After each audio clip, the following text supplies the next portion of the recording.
Assalamualaikum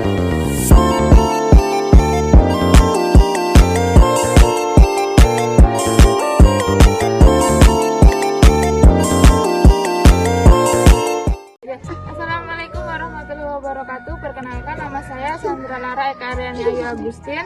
NIM saya 858175661. Pada kesempatan hari ini saya akan membuat sebuah video pembelajaran perspektif pendidikan di SD dengan tutor Bapak Sapta MPD. Saya adalah mahasiswa dari UT Palangkaraya. Baiklah, sebelum saya memulai penjelasan 11 langkah penyiapan bahan ajar, saya ingin mengenalkan tempat saya di mana mengajar, yaitu sekarang saya mengajar di SDN Kenamit Barat 2, Kecamatan Maliku, Kabupaten Pulang Pisau. Selanjutnya, saya akan memulai menjelaskan tentang penyiapan bahan ajar pada modul halaman 9.24 sampai halaman 9.25 pada mata kuliah perspektif pendidikan di SD, yaitu langkah yang pertama adalah menelaah strategi pembelajaran yang akan dilakukan untuk mencapai setiap kompetensi yang telah ditetapkan. Proses belajar terjadi karena adanya interaksi antara siswa dan lingkungan. Oleh karena itu, lingkungan perlu diatur sedemikian rupa sehingga timbul reaksi siswa ke arah perubahan perilaku yang diinginkan. Pengaturan lingkungan tersebut meliputi analisis kebutuhan siswa, karakteristik siswa, perumusan siswa, penentuan materi pembelajaran, pemilihan strategi yang sesuai, serta pembelajaran yang diperlukan. Yang kedua yaitu melakukan survei berbagai literatur dan ahli bidang ilmu untuk mengetahui bahan ajar yang sudah tersedia, yaitu suatu kegiatan yang tidak dapat dipisahkan dari suatu penelitian. Hampir semua penelitian memerlukan studi literatur atau pustaka. Yang ketiga, mempertimbangkan apakah akan mengadopsi bahan ajar yang tersedia. Modul ajar merupakan alat yang penting dalam pendidikan. Namun, modul ajar harus disesuaikan dengan tingkat capaian siswa agar dapat memberikan manfaat yang maksimal.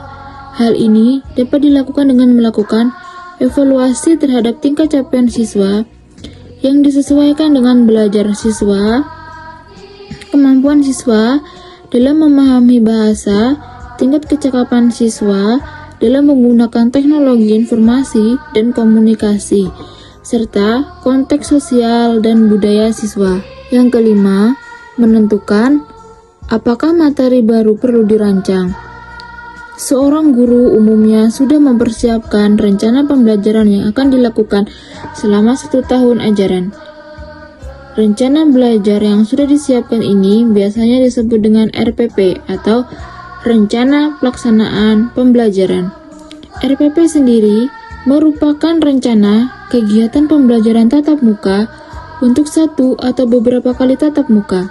RPP ini dikembangkan dari silabus dengan tujuan untuk mengarah kegiatan belajar mengajar dalam upaya mencapai kompetensi dasar. Yang kelima, menelaah hasil tentang siswa dan masing-masing proses pembelajaran. Analisis terhadap proses belajar mengajar dalam penelitian didasarkan pada tahapan-tahapan dalam penelitian tindakan kelas yang dimulai dari proses perencanaan, tindakan, observasi, dan refleksi. Selanjutnya yang keenam, menelaah hasil konteks belajar dan asumsi tentang sumber belajar yang tersedia untuk mengembangkan bahan ajar, yaitu menelaah strategi pembelajaran yang akan dilakukan untuk mencapai kompetensi yang ditetapkan. Melakukan survei sebagai literatur dan ahli bidang ilmu untuk mengetahui bahan ajar yang sudah tersedia. Menentukan apakah materi perlu dirancang. Merancang dan menulis materi bahan ajar berdasarkan strategi pembelajaran dalam bentuk draft. Langkah ketujuh, merancang dan menulis materi bahan ajar berdasarkan strategi pembelajaran. Materi pembelajaran merupakan salah satu yang penting dalam kegiatan belajar mengajar. Untuk merancang pembelajaran, kita perlu memikirkan materi, bahan pelajaran apa yang diperlukan untuk mencapai tujuan pembelajaran dan mencapai kompetensi yang diinginkan. Karena itu, kita perlu mengembangkan bahan pembelajaran. Dalam mengembangkan bahan pembelajaran, kita dapat mengacu pada dua hal, yaitu konteks tempat penyelenggaraan pendidikan dan bentuk kegiatan pembelajaran yang akan dilaksanakan. Pertimbangkan konteks dilakukan untuk menentukan bentuk kemasan materi seperti dijilid atau tidaknya. Sedangkan dari segi bentuk kegiatan pembelajaran, guru perlu mempertimbangkan apakah pembelajaran konvensional, pendidikan jarak jauh, ataupun kombinasi keduanya. Ada 5 faktor yang harus dipertimbangkan dalam mengembangkan bahan pengajaran, yaitu karakteristik peserta didik, bentuk kegiatan pembelajaran, konteks penyelenggaraan pendidikan, strategi pembelajaran, dan alat penilaian hasil belajar. Langkah yang ke-8 yaitu menelaah setiap pertemuan pembelajaran untuk melihat kejelasan dan alur penyajian ide dari bahan ajar. Perangkat ajar melalui proses penelaahan awal adalah perangkat ajar yang pertama kali diunggah oleh kontributor. Untuk unggahan selanjutnya, jika ditemukan pelanggaran ataupun konten maupun kendala akses dokumen. Indikator penelaah awal perangkat ajar mencakup pemeriksaan akses, keamanan, dan kesesuaian dokumen. Format digunakan sesuai dengan ketentuan dokumen, PDF, tautan Google Drive, tautan YouTube. Kemudian untuk perangkat ajar kontribusi mitra, aturan menggunakan logo yang disesuaikan dengan klausul kerjasama. Untuk perangkat produksi mandiri, diperkenalkan logo Kemdikbudristek atau PMM. Bebas informasi yang tidak relevan. Yang ke-9 yaitu membuat lembar kerja siswa. Lembar kerja siswa merupakan panduan siswa yang digunakan untuk melakukan kegiatan penyelidikan atau penyelesaian masalah. Lembar kerja bisa dalam bentuk panduan untuk latihan pengembangan aspek kognitif maupun panduan untuk mengembangkan semua aspek pembelajaran dalam bentuk panduan eksperimen atau demonstrasi. LKS berisi sekumpulan kegiatan berdasarkan yang wajib dilaksanakan oleh siswa untuk memaksimalkan pemahaman dalam upaya pembentukan kemampuan dasar sesuai indikator pencapaian hasil belajar yang harus ditempuh. Lembar kerja siswa merupakan lembaran-lembaran yang berisi tugas yang diwajibkan oleh siswa. LKS pada umumnya berupa petunjuk langkah-langkah untuk menyelesaikan tugas. Sebuah tugas yang diperintahkan dalam lembar jelas kompetensi dasar yang akan dicapai.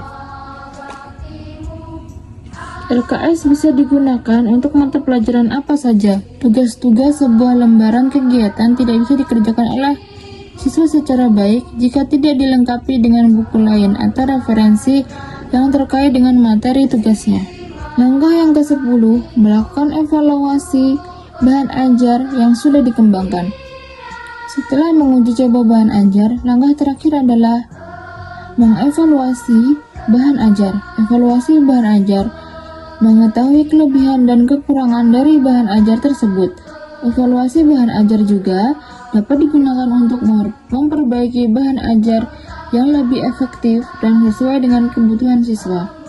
Evaluasi bahan ajar dapat dilakukan dengan cara meminta umpan balik dari siswa, mengadakan tes atau kuis, atau melakukan observasi terhadap pembelajaran yang dilakukan dengan menggunakan bahan ajar tersebut. Seperti membuat karya seni rupa berupa mainan truk dan mesin cuci dari kardus. Hal ini mampu mengembangkan kreativitas dan kepercayaan diri. akan lebih menyenangkan jika terdapat alat yang memicu imajinasi.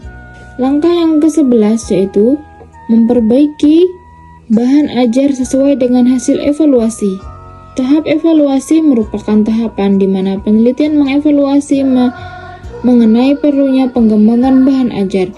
Tahap analisis yang peneliti dilakukan mencakup 3 hal, yaitu analisis kebutuhan, analisis pengguna, dan analisis kurikulum. Analisis kebutuhan dilakukan dengan menganalisis keadaan dan ketersediaan bahan ajar untuk memenuhi kebutuhan suatu pembelajaran. Hasil analisis ini akan didapatkan gambaran mengenai keadaan faktual yang terjadi di sekolah. Analisis pengguna. Pada tahap ini, peneliti melakukan analisis mengenai karakteristik peserta didik. Analisis pengguna dilakukan agar pembuatan buku harian keuangan sesuai dengan perkembangan peserta didik. Analisis kurikulum.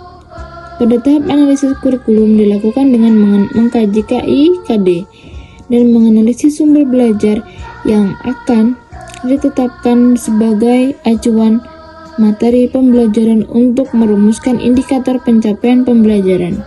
Demikian pemaparan saya dalam penyiapan bahan ajar pada mata kuliah perspektif pendidikan di SD. Assalamualaikum warahmatullahi wabarakatuh. Tak lupa saya ucapkan banyak-banyak terima kasih kepada Bapak Kepala Sekolah SDN Kanamit Bara 2 beserta Dewan Guru SDN Kanamit Bara 2 yang telah membantu saya dalam membuat video pada kesempatan hari ini. Akhirul kalam, wassalamualaikum warahmatullahi wabarakatuh.